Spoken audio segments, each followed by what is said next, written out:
ਮੇਰਾ ਨਵਾਂ ਕਹਾਣੀ ਸੰਗ੍ਰਹਿ ਪ੍ਰੈਸ ਵਿੱਚ ਸੀ। ਉਹਨਾਂ ਦਿਨਾਂ ਵਿੱਚ ਕਈ ਵਾਰ ਮੈਨੂੰ ਜਲੰਧਰ ਜਾਣਾ ਪਿਆ ਸੀ। ਰਾਤ ਦੀ ਗੱਡੀ ਜਾ ਕੇ ਅਗਲੀ ਸਵੇਰ ਸਾਰਾ ਦਿਨ ਕੰਮ ਕਰਦਾ ਤੇ ਫਿਰ ਉਸੇ ਦਿਨ ਦੀ ਗੱਡੀ ਹੀ ਵਾਪਸ ਆ ਜਾਂਦਾ। ਸਾਡੇ ਵੱਲ ਧੂਰੀ ਨੂੰ ਆਉਣ ਵਾਲੀ ਗੱਡੀ ਜਲੰਧਰ 12:30 ਪੌਣੇ 1 ਆਉਂਦੀ। ਰੋਟੀ ਖਾਣ ਤੇ ਫਿਰ ਪ੍ਰੈਸ ਵਿੱਚ ਹੀ ਕਿਸੇ ਨਾਲ ਯੱਕੜ ਮਾਰ ਕੇ ਮਸਾਂ 10 ਵੱਜਦੇ ਤੇ ਫਿਰ ਅਗਲੀ ਤਰੀਕ ਦਾ ਅਖਬਾਰ ਵੀ ਆਊਟ ਹੋ ਚੁੱਕਿਆ ਹੁੰਦਾ। ਪਰਚਾ ਫੋਲਡ ਕਰਨ ਵਾਲੇ ਕਾਮਿਆਂ ਤੋਂ ਲੈ ਕੇ ਉਹ ਵੀ ਪੜ੍ਹ ਲਿਆ ਜਾਂਦਾ। 1 ਘੰਟੇ ਦੀ ਲੰਬੀ ਉਡੀਕ ਤੇ ਅਕੇਵੇਂ ਦੇ ਬਾਅਦ ਮੁਸ਼ਕਿਲ ਨਾਲ 11 ਵਜਾਏ ਜਾਂਦੇ। ਆਖਰ ਸਟੇਸ਼ਨ ਤੇ ਆ ਕੇ ਬੈਠਣਾ ਪੈਂਦਾ। ਪ੍ਰੈਸ ਵਿੱਚੋਂ ਚੋਰੀਓ ਲਿਆਂਦਾ ਅਖਬਾਰ ਦੂਜੀ ਵਾਰ ਪੜਨ ਤੋਂ ਬਿਨਾਂ ਵਕਤ ਕੱਟੀ ਦਾ ਕੋਈ ਹੋਰ ਸਾਧਨ ਨਾ ਲੱਭਦਾ। ਉਸ ਦਿਨ ਵੀ ਕੋਈ 11:30 ਦੇ ਕਰੀਬ ਮੁਸਾਫਰਖਾਨੇ ਵਿੱਚ ਟਿਕਟਾਂ ਵਾਲੀਆਂ ਖਿੜਕੀਆਂ ਸਾਹਮਣੇ ਇੱਕ ਬੈਂਚ ਉੱਤੇ ਬੈਠਾ ਮੈਂ ਅਖਬਾਰ ਪੜ੍ਹ ਰਿਹਾ ਸਾਂ। ਉਹ ਮੁਸਾਫਰਖਾਨੇ ਦੇ ਗੇਟ ਉੱਤੇ ਆਪਣੀ ਹੀ ਮੌਜ ਵਿੱਚ ਇੱਕ ਗਾਰਡਰ ਦੀ ਢੋਲ ਲਾਈ ਖੜਾ ਸੀ। ਜਦ ਕਦੇ ਵੀ ਮੈਂ ਰਾਤ ਦੀ ਗੱਡੀ ਲੈਣ ਇੱਥੇ ਆਇਆ ਸਾਂ ਉਸ ਨੂੰ ਹਮੇਸ਼ਾ ਇਸ ਥਾਂ ਉੱਤੇ ਖੜੇ ਹੀ ਦੇਖਿਆ ਸੀ, ਆਪਣੀ ਹੀ ਮੌਜ ਵਿੱਚ। 11-12 ਵਜੇ ਰਾਤ ਗਈ ਤੱਕ ਉਹ ਇੱਥੇ ਹੀ ਕਿਉਂ ਖੜਾ ਰਹਿੰਦਾ ਸੀ? ਕੀ ਉਸ ਦਾ ਕੋਈ ਘਰ ਨਹੀਂ ਸੀ? ਉਸ ਨੂੰ ਕਿਸ ਦੀ ਉਡੀਕ ਸੀ? ਅਖਬਾਰ ਪੜ੍ਹਦਿਆਂ 1-2 ਵਾਰ ਸਰਸਰੀ ਹੀ ਮੈਂ ਉਸ ਵੱਲ ਝਾਕਿਆ ਸਾਂ। ਫਿਰ ਮੈਂ ਦੇਖਿਆ ਉਹ ਮੇਰੇ ਵੱਲ ਹੀ ਤੁਰਿਆ ਆ ਰਿਹਾ ਸੀ। ਖਾਕੀ ਮੈਲੀ ਪੈਂਟ ਗੋਡਿਆਂ ਕੋਲੋਂ ਕੁਝ ਜ਼ਿਆਦਾ ਹੀ ਘਸੀ ਹੋਈ ਦਿਸਦੀ ਸੀ। ਕਿਸੇ ਮੋਟੇ ਜਿਹੇ ਕੱਪੜੇ ਦੀ ਘਸਮੈਲੀ ਜਿਹੀ ਬੁਰਸ਼ਟ, ਪੈਰਾਂ ਵਿੱਚ ਚਿੱਟੇ ਫਲੀਟ, ਪਰ ਉਹ ਇੰਨੇ ਪੁਰਾਣੇ ਹੋ ਚੁੱਕੇ ਸਨ ਕਿ ਚਿੱਟੇ ਨਹੀਂ ਲੱਗਦੇ ਸਨ।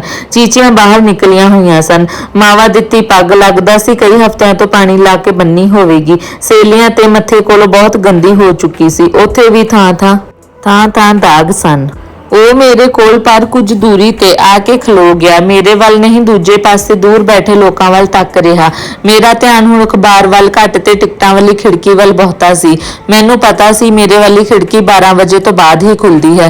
ਫਿਰ ਵੀ ਮੈਨੂੰ ਅਚਵੀਂ ਲੱਗੀ ਹੋਈ ਸੀ। ਉਡੀਕ ਰਿਹਾ ਸਾਂ। ਖਿੜਕੀ ਹੁਣ ਖੁੱਲੀ। ਖਿੜਕੀ ਅੱਗੇ ਮੁਸਾਫਰਾਂ ਦੀ ਕਤਾਰ ਹੁਣ ਤੋਂ ਹੀ ਲੱਗਦੀ ਜਾ ਰਹੀ ਸੀ, ਪਰ ਇਹ ਮੁਸਾਫਰ ਬਹੁਤੇ ਨਹੀਂ ਸਨ, ਬਸ ਗਿਣਤੀ ਦੇ 10-12 ਹੀ। ਮੈਂ ਬੈਂਚ ਉੱਤੇ ਬੈਠ ਰਿਹਾ ਸਾਂ। ਖਿੜਕੀ ਖੁੱਲੇਗੀ, ਟਿਕਟ ਮਿਲਣ ਲੱਗਣਗੇ, ਆਪੇ ਪਤਾ ਲੱਗ ਜਾਵੇਗਾ।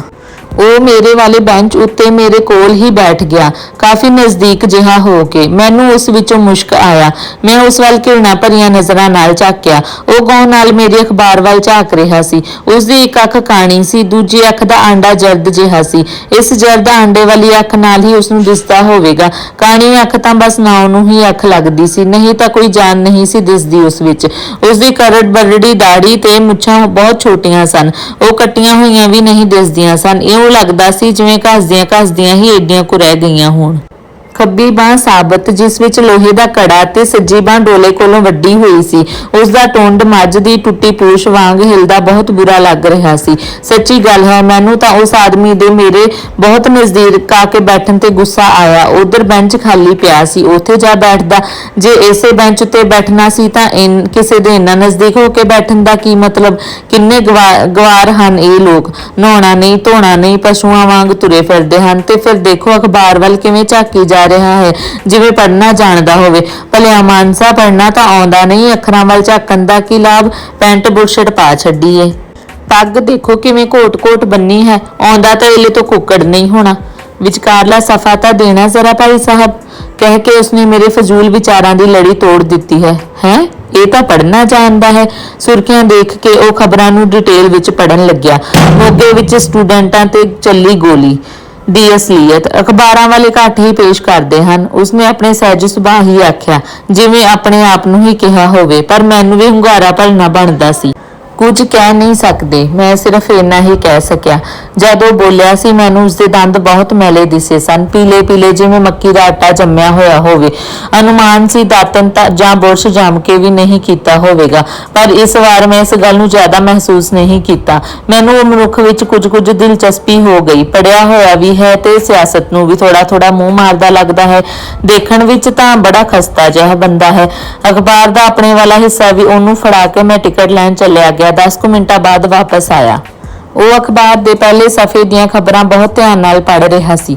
ਤੁਸੀਂ ਕੀ ਕੰਮ ਕਰਦੇ ਹੋ? ਮੈਂ ਉਹਨੂੰ ਪੁੱਛ ਲਿਆ। ਕੰਮ ਕੋਈ ਵੀ, ਜੋ ਵੀ ਮਿਲ ਜਾਵੇ, ਉਸਨੇ ਬਹੁਤ ਠਰਮੇ ਨਾਲ ਤੇ ਮੇਰੇ ਵੱਲ ਬਿਨਾਂ ਦੇਖਿਆ ਹੀ ਜਵਾਬ ਦਿੱਤਾ।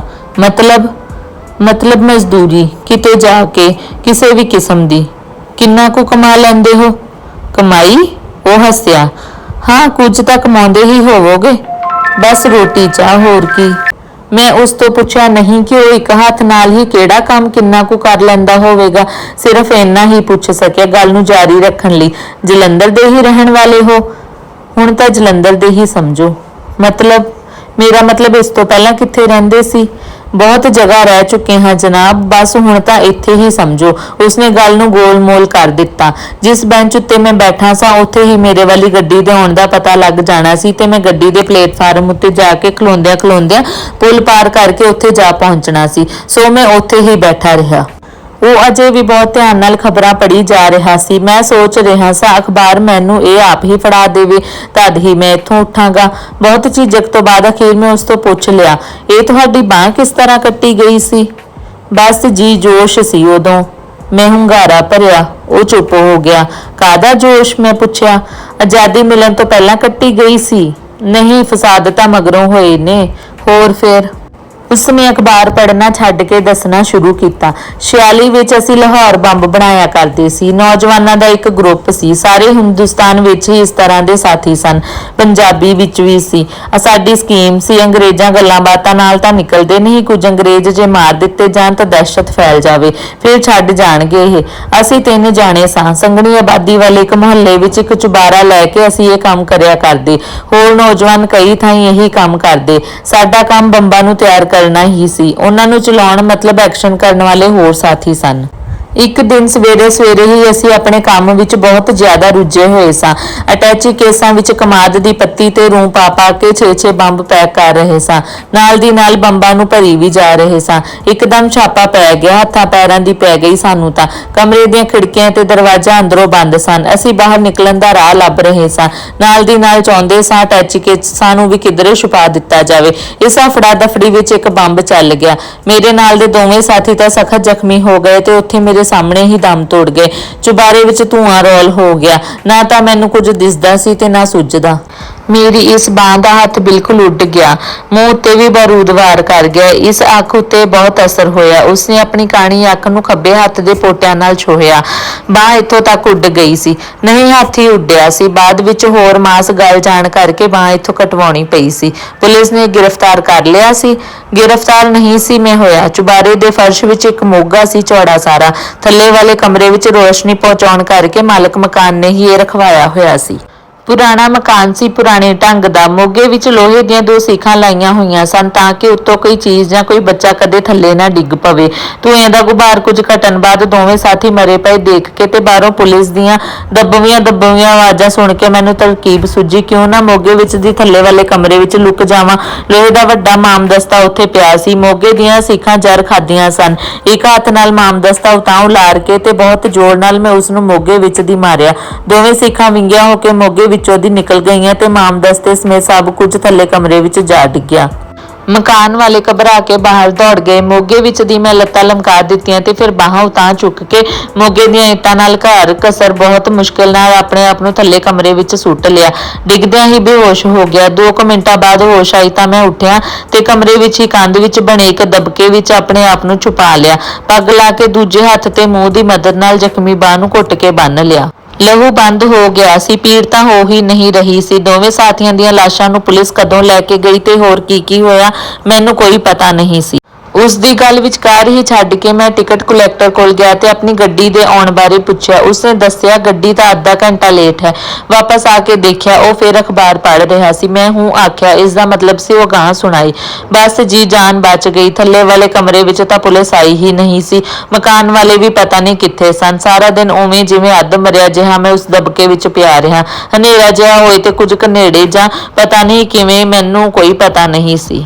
मैनू सवेरे ही पता लग्या मैं किसी डॉक्टर दे घर सां। क्रांतिकारी नौजवानों नाल उस डॉक्टर नूं पूरी हमदर्दी सी। खून बहुत निकल चुकिया सी। बस जी जदों तक राजी होया उदों नूं आज़ादी मिलण दा ऐलान हो गया।